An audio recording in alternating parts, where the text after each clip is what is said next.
Assalamualaikum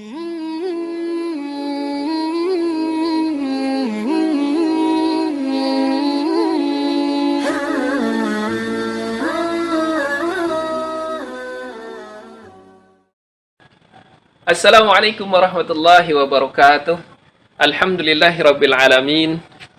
Allahumma salli wa sallim wa barik ala Muhammadin wa ala alihi wa sahbihi ajma'in. Amma ba'd. Kaum muslimin rahimakumullah. Rasulullah sallallahu alaihi wasallam bersabda, "La tazalu ummati bi khairin ma ajilul fitra wa akhirus sahar." La tazalu ummati bi khairin. Umatku, kata Nabi, akan terus mendapatkan kebaikan di bulan suci Ramadan ini, sepanjang umatku melakukan dua hal. Apa yang dua hal itu? Yang pertama adalah ta'jilul fitri, mempercepat berbuka. Kaum muslimin rahimakumullah, kenapa dengan mempercepat berbuka itu merupakan kebaikan bagi kita umat Nabi Muhammad SAW? Bagaimana tidak? Kita berpuasa sehari penuh, tidak makan, tidak minum. Tentu saja energi kita hampir habis. Kemudian begitu azan maghrib dikumandangkan, kita mempercepat berbuka, itu artinya mempercepat mengembalikan energi kita, mempercepat mengecas energi kembali, sehingga kita akan menjadi kuat kembali. Dan ketika kita sudah kuat, maka insya Allah kita akan produktif beramal saleh sepanjang malamnya nanti.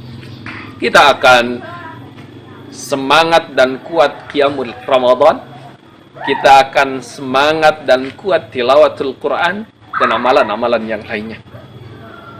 Kemudian Rasulullah Sallallahu Alaihi Wasallam memberikan contoh berbuka yang akan mampu mempercepat energi kita kembali.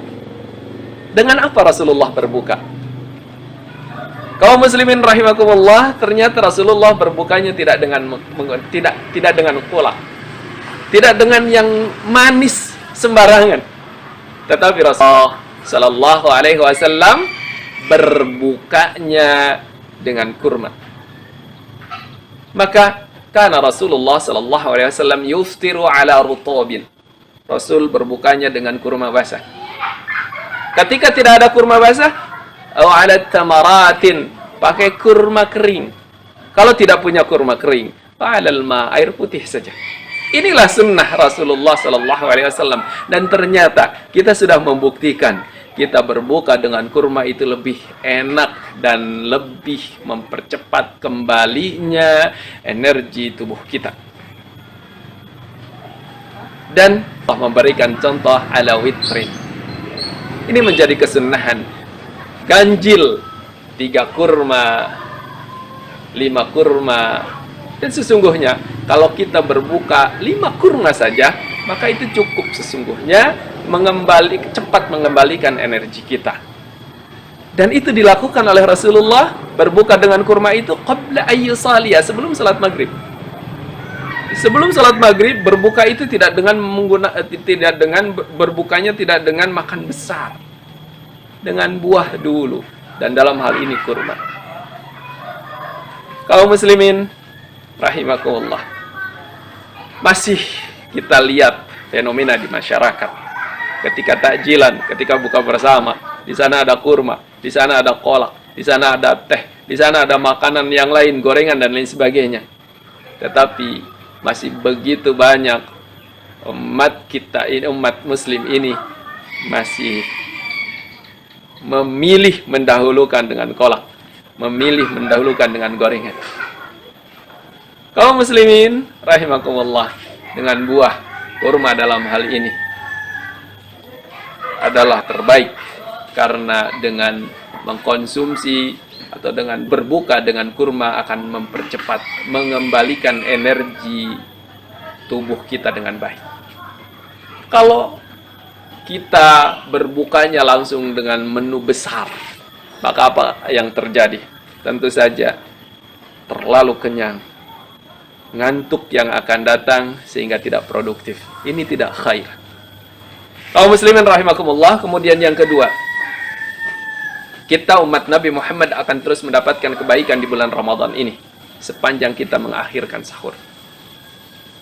Sahur merupakan sunnah muakkad karena di sana ada keberkahan. Rasulullah bersabda, tasahharu, makan sahurlah kalian. Perintah dari Rasulullah sallallahu alaihi wasallam. Kenapa kita harus makan sahur? Fa inna bis sahuri barakah. Satu, poinnya adalah dalam sahur ada keberkahan. Apa yang disebut berkah? Berkah itu ziyadatul khair, produktif dalam kebaikan. Maka dengan sahur, insya Allah sepanjang hari penuh nanti kita akan produktif karena kita punya energi. Kemudian poin yang kedua, ini yang tidak kalah penting, bahwa makan sahur merupakan pembeda antara puasa kita dengan puasa umat-umat yang lain. Rasulullah Sallallahu Alaihi Wasallam menyampaikan kepada kita bahwa pemisah siyamana wa siyama ahlul kitab aklat sahar. Yang membedakan antara puasa kita dengan puasa ahli kitab adalah makan sahur. Mereka ada syariah puasanya, mereka ada ajaran puasanya, tetapi mereka tidak menggunakan makan sahur.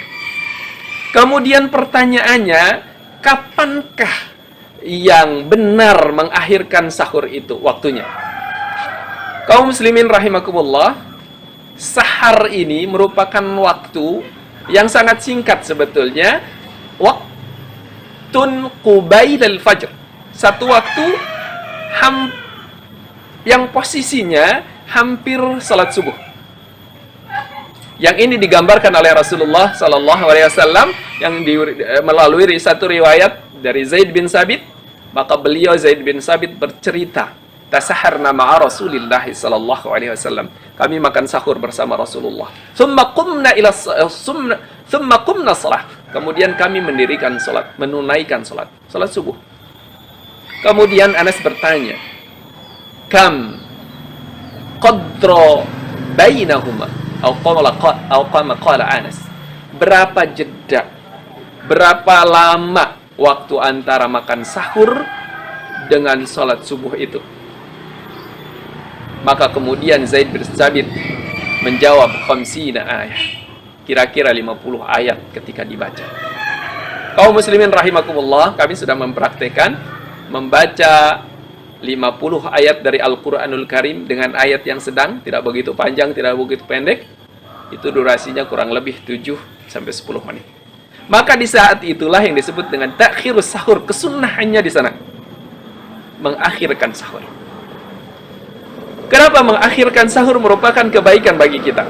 Lagi-lagi secara logika, kalau sahur kita diakhirkan, artinya asupan energinya baru. Kemudian kita akan menempuh perjalanan 11 jam puasa, maka akan cukup mengantarkan kita 11 jam dengan penuh energi. Ketika kita berpuasa, tubuh kita punya energi, maka akan produktif dalam kebaikan. Tetapi sebaliknya, ketika kita tidak punya energi, maka sepanjang harinya kita akan lemes. Dan lemes itu akan mendatangkan kemalasan, maka tidak produktif. Kaum muslimin rahimakumullah, karenanya puasa yang berkah adalah di mana di siang harinya dengan puasanya tetap produktif dalam kebaikan. Puasa yang tidak berkah adalah puasa yang sepanjang harinya tidak produktif dalam kebaikan, diisi dengan tidur dan lain sebagainya. Nauzubillahi min dzalik.